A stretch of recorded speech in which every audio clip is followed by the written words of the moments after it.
What is leadership in your view? In business, a leader is the person who has the vision and the drive to lead the organisation forward. The organisation could be the whole company, the whole organisation, or just a business unit.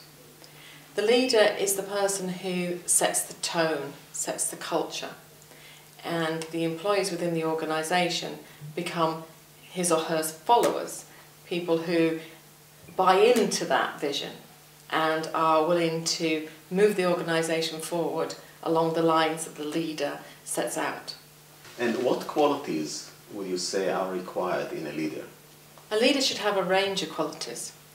Should have the ability to bring a vision to the organisation, should have drive, should be committed, but also other skills, like they should have good listening skills, be very strong in communication, because at the end of the day they have to get the message of their way forward over to the organisation. So strong communication skills are vital. They should be consultative, but there's always the issue about how consultative, because a leader at the end of the day must make a decision. So the skills are a whole range of skills which I think that you have to look at in the round and use them in different contexts. A leader should have new ideas and should be able to shape those ideas for the benefit of the organisation and be able to articulate the ideas for the members of the organisation, the employees, and also should be able to coach and mentor individuals to get the best out of them.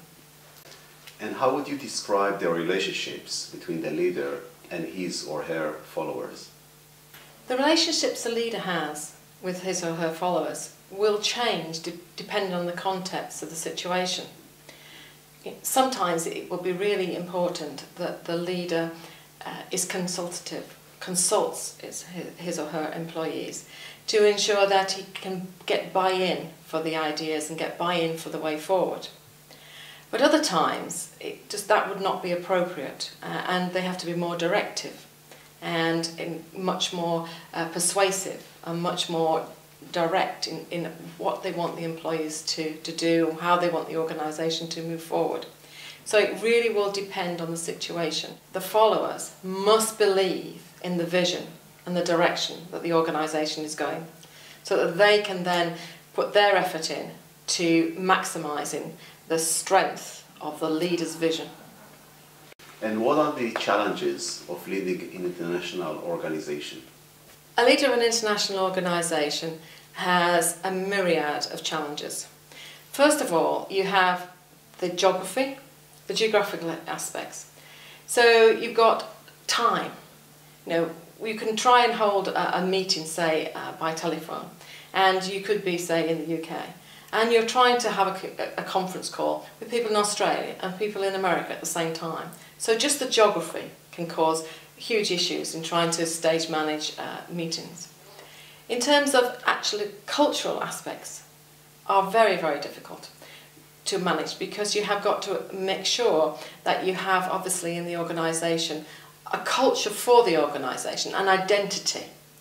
The leader will be setting the tone, but you've got to appreciate that doing business in different geographies and different cultures is so different, and therefore it has to be taken into account.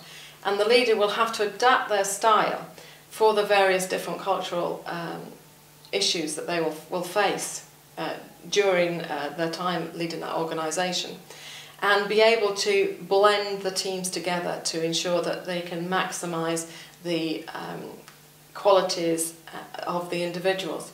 I think it's also very important to know that when you're managing in an international framework, that often these days you're actually working with virtual teams. So the teams won't physically be together for most of the time that they are doing a project or they're looking at a particular issue. And therefore communication, again, is exceedingly important. And that's where a leader will be the one that really needs to communicate their ideas, needs to communicate what they want, needs to communicate how they want that particular project to be fed back to them, so that in all, you've got a situation where you've got to take into account physical geography, you've got to take into account culture, plus obviously the individual's skills, which I would say in that situation come third in the list. And what are your top tips for leaders? My top tips for leaders are to have a clear vision, to know where you want to go and to have some idea how you might get there. Be a very good communicator, so you communicate that vision to your employees so that they understand what is expected of them. Be able to be consultative on how you implement your ideas, but at the end of the day, be decisive. There's nothing worse than a leader who consults and consults and consults, but never a decision gets made, because then you lose the employees that are following you. Be a good listener. Listening skills I put high on the priorities of qualities of a good leader, because by listening to the ideas of your employees, it might enable you to change direction, and that's another quality, is the ability to change direction when you've realised that in fact there may be a better way forward. Don't be dogmatic with keeping with your ideas. Be welcoming to the ideas of others. One of the other good qualities of a leader is to be able to admit to their mistakes. You've got to have the confidence to be able to admit to your mistakes, but also you should have some solutions to how you're going to take the business forward, so that in fact that you do not lose your employees who are following you and who are driving the business forward.